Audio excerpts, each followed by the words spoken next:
Hello everyone, আজকে তোমাদের সাথে আলোচনা করব রসায়ন দ্বিতীয় পত্রের চতুর্থ অধ্যায় তড়িৎ রসায়নের একটা গুরুত্বপূর্ণ টপিক নিয়ে।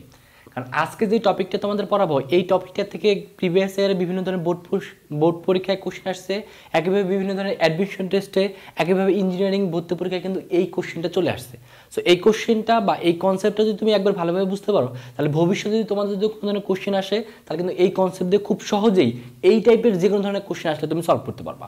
তাহলে কোশ্চেনটা কী দেওয়া আছে দেখো, কোশ্চেনটা এখানে আমাদের একটা কী দেওয়া আছে, একটা কোষ দেওয়া আছে বা একটা সেল দেওয়া আছে, সেখানে আমাদের একটা অ্যানোড দেওয়া আছে, একটা ক্যাথোড দেওয়া আছে।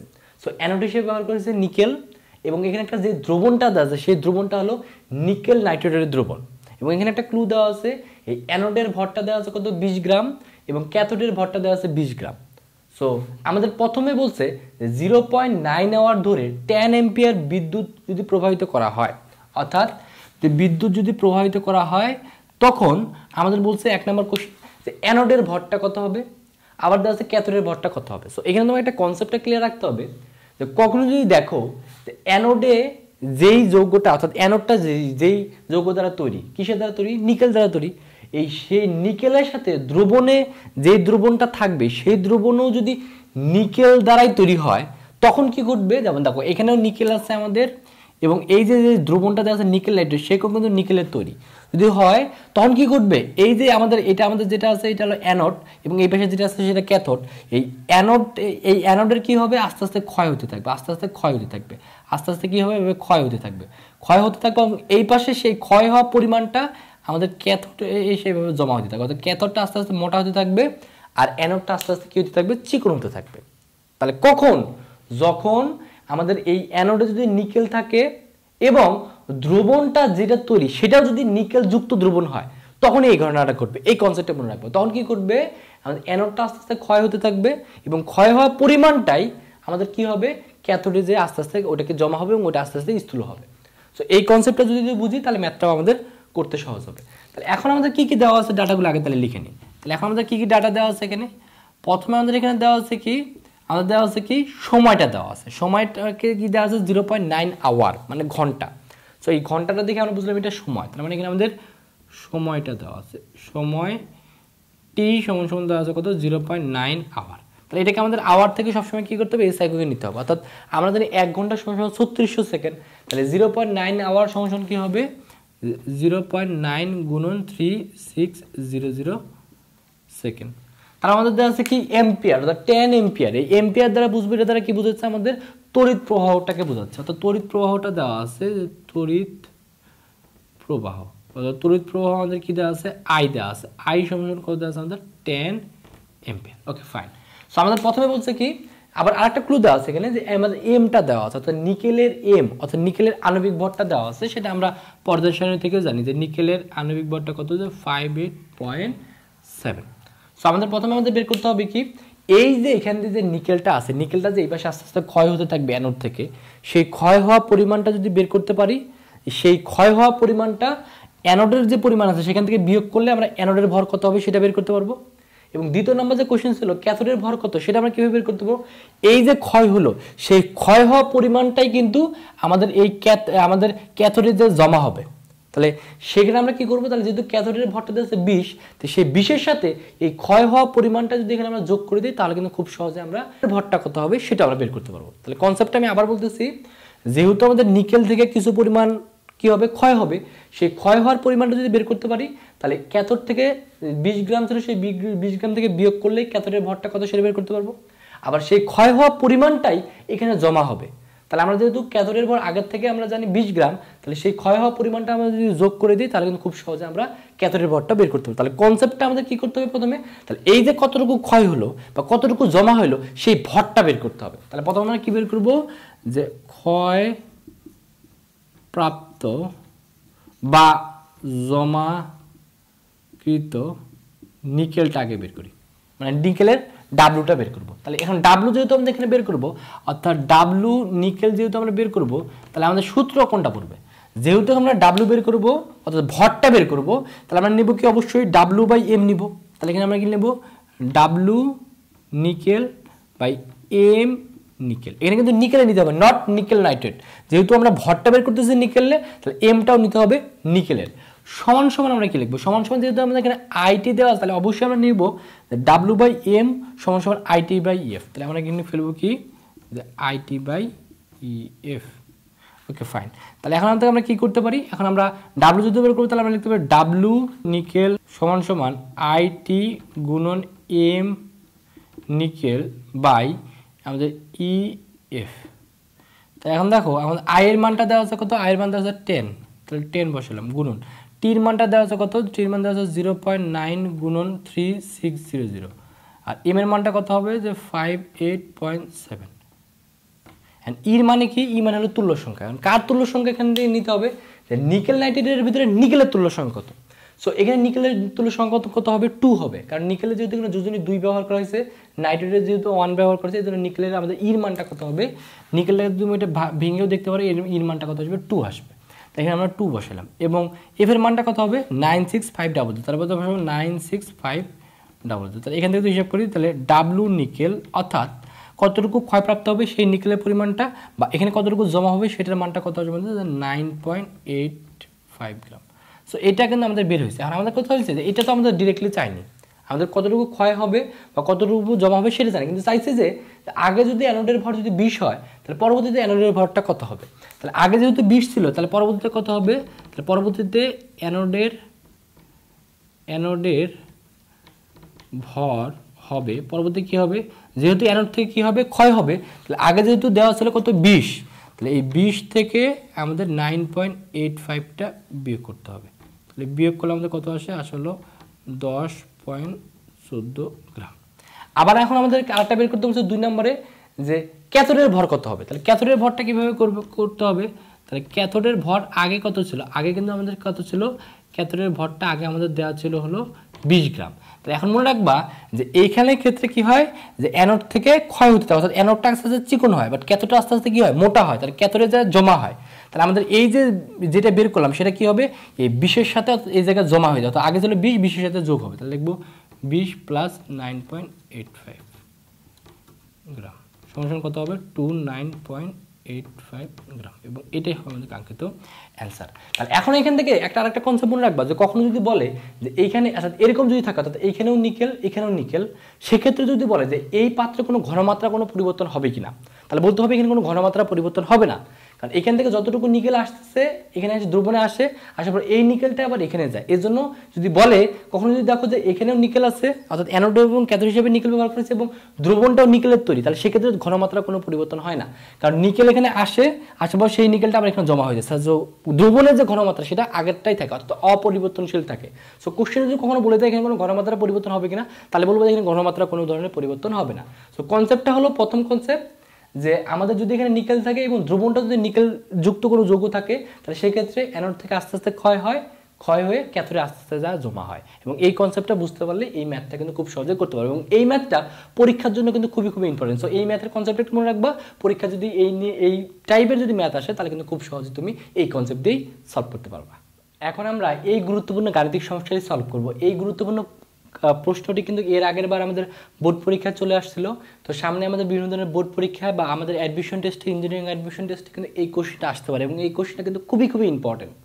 তো কোশ্চেনে কি দেওয়া আছে, কোশ্চেনে এখানে একটা সেল বা একটা কোষ দেওয়া আছে এবং কোষের ভিতরে আমাদের অ্যানোড আছে একটা, ক্যাথোড আছে একটা, এবং অ্যানোডটাও কার্বনের তৈরি, ক্যাথোডটাও কার্বনের তৈরি, এবং এখানে যে দ্রবণটা দেওয়া আছে সেটা নিকেল নাইট্রেটের দ্রবণটা দেওয়া আছে, এবং সেই নিকেল নাইট্রেটের যে আয়তন অর্থাৎ এখানে যে টোটাল যে পাত্রের যে আয়তন সেই আয়তনটা দেওয়া আছে 0.5, এবং এই যে পাত্রটা আছে পাত্রের ভিতরে যে দ্রবণটা আছে সেই দ্রবণের ঘনত্ব দেওয়া আছে 2 মোলার।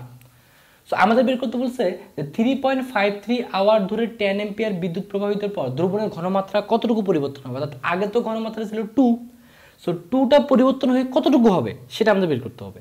সো এই ম্যাথটা করার জন্য কনসেপ্টটা কি হবে, সো দেখো এখানে যেহেতু কার্বন আছে এখানে যেহেতু কার্বন আছে, সো আগের ম্যাথটার মতো এখানে কিন্তু এই কার্বনটা এসে এখানে কার্বনটা ক্ষয় হয়ে এখানে অ্যানোডে যে শুধুমাত্র কিন্তু কার্বনটা আমাদের জমা হবে না। এখানে কি ঘটবে, এখানে যখন দেখবে যে এখানে কার্বন আছে, এখানে যে যৌগটা দেওয়া আছে সেটা কার্বন যুক্ত না, তখন কি করবে এই দ্রবণের ভিতরে যে নিকেল যুক্ত যে যৌগটা থাকবে অর্থাৎ দ্রবণের ভিতরে যে যৌগটা থাকবে যে যৌগটা থাকবে সেই যৌগটাই আমাদের কি হবে এই ক্যাথোডে যে জমা হতে থাকবে, অর্থাৎ এখানে কিন্তু আর ওই আগেরটার মতো এটা চিকন হয়ে এখানে আসবে না, অর্থাৎ এখান থেকে দ্রবণ থেকে নিকেলটা যে, অর্থাৎ নিকেল যদি থাকে নিকেল, এখানে যদি অন্য কোনো যৌগ থাকতো, কথা কপার সালফেট যদি থাকতো, তাহলে কপার যে আমাদের ক্যাথোডে জমা হতো।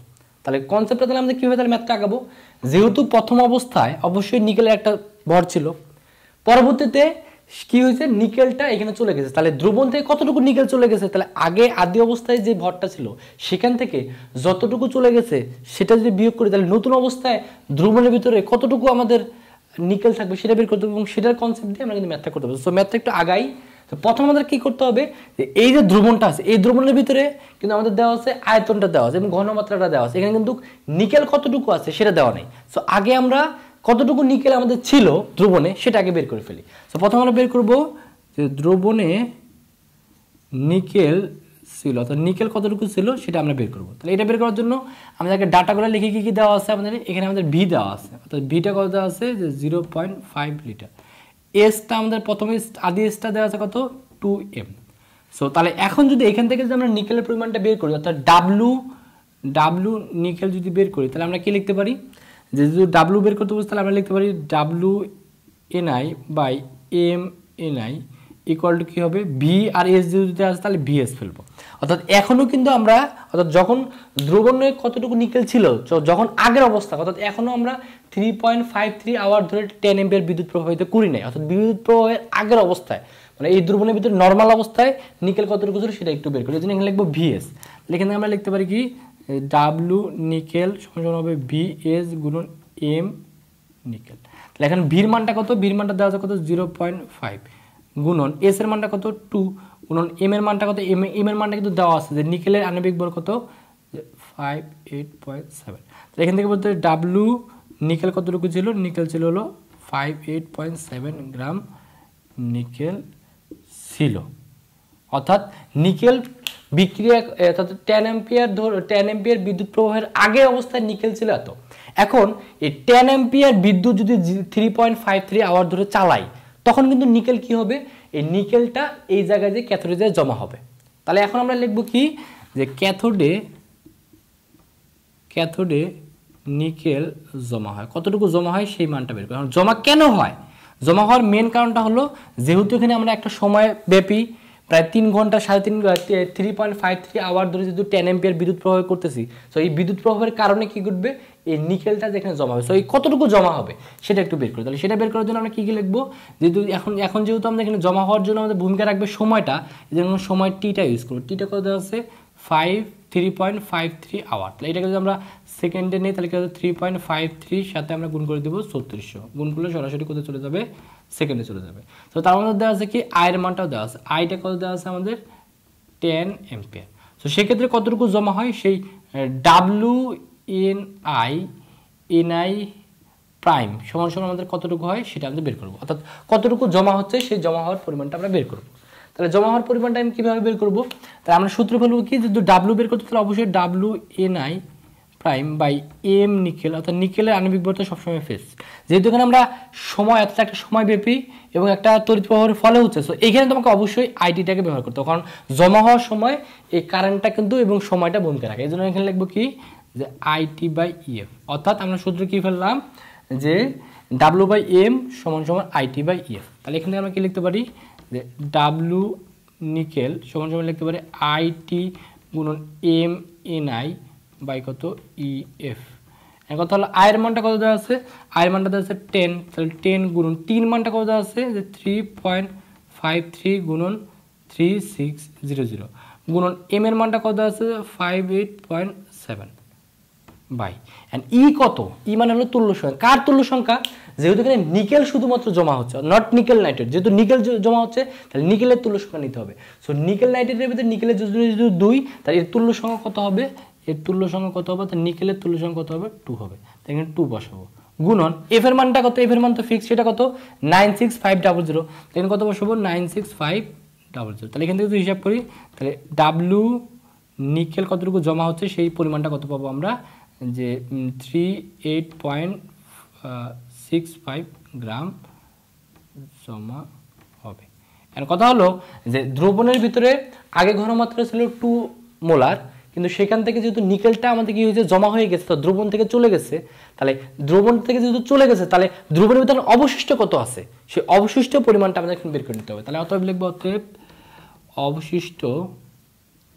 অবশিষ্ট নিকেল দ্রবণে থাকে, দ্রবণে কতটুকু থাকে এটা কীভাবে বের করবো, যেহেতু আগে আমাদের কত ছিল, আগে আমরা হিসাব করে কত পাইছি যে 58.7 গ্রাম আগে ছিল, এর ভিতরে কতটুকু জমা হয়ে গেছে যে 38.65 গ্রাম। তাহলে আমাদের কি করতে হবে, তাহলে এখান থেকে এতটুকু বাদ দিলেই আমরা কতটুকু দ্রবণের ভিতরে অবশিষ্ট থাকবে ততটুকু নিকেল আমরা বের করতে পারবো। তাহলে আমরা লিখবো কত যে 58.7 মাইনাস আমরা কি লিখতে পারি যে 38.65, এটা যদি বিয়োগ করি তাহলে দ্রবণের ভিতরে অবশিষ্ট কতটুকু থাকবে, অবশিষ্ট থাকবে আমাদের 20.049 গ্রাম। এখন যেহেতু দ্রবণের ভিতরে অবশিষ্ট নিকেল আছে এত, তাহলে এইটার জন্য দ্রবণের ঘনমাত্রা কত হবে সেটা বের করলে আমাদের ম্যাথটা শেষ হবে। তাহলে এখন আমাদের বের করতে হবে কি, লাস্ট স্টেপে আমাদের যেটা বের করতে হবে, এখন আমাদের ঘনমাত্রাটা বের করতে হবে। যেহেতু আমাদের এখানে ঘনমাত্রাটা বের করতে বলছে, আগে ঘনমাত্রা ছিল 2, এখন আমাদের S প্রাইম ইকুয়াল টু 1 এটা বের করতে বলছে। তাহলে এটা আমরা কীভাবে বের করবো, এখন নেক্সট স্টেপে আমরা ঘনমাত্রা অর্থাৎ নতুন ঘনমাত্রা বের করবো, নতুন ঘনমাত্রা নির্ণয়, এটা কিভাবে করব, তাহলে এখন সূত্র কি বলবো, আমরা তো আগের থেকে নতুন একটা আমরা কি পাইলাম এখানে যে ডাব্লুটা পাইলাম সেই ডাব্লুটা ইউজ করবো। তাহলে এখানে লিখবো WNI double prime by MNI সমান সমান আমরা কি লিখবো, যেহেতু নতুন ঘনমাত্রা আমাদের সূত্র অনুযায়ী কি লিখতে পারি, যেহেতু আমাদের ঘনমাত্রা বের করতে তাহলে VS নিতে হবে, তাহলে S প্রাইম অর্থাৎ নতুন ঘনমাত্রা, আগে তো ঘনমাত্রা ছিল 2, এখন আমাদের কত হবে সেটা বের করতে হবে। তাহলে এখান থেকে আমরা কি লিখতে পারি, বা লিখতে পারি যে S প্রাইম সমান সমান কি লিখতে পারি WNI ডাবল প্রাইম, অর্থাৎ এখানে যেটা বের করলাম সেটা কিন্তু আমরা WNI ডাবল প্রাইমটা বের করলাম, বাই আমরা এখন নিচে আমরা কি লিখতে পারি যে MNI গুণন আমাদের কি বসাবো এখানে ভির মানটা বসাবো ভি। তাহলে এখানে যদি বসাই তাহলে ডাব্লিউ এটার মান আমরা কত পেলাম যে 20.049 বাই এখানে আমরা এম এর মানটা কত পেলাম, এম এর মানটা তো আমরা জানি কত যে 58.7, ভির মানটা কত, ভির মানটা তো সবসময় ফিক্স, কারণ আয়তন কখনো চেঞ্জ হয় না, সেটা ফিক্স 0.5। তাহলে এটা যদি ক্যালকুলেশন করলে আমাদের এখান থেকে যে মানটা আসবে সেটা কত আসবে যে 0.68 m।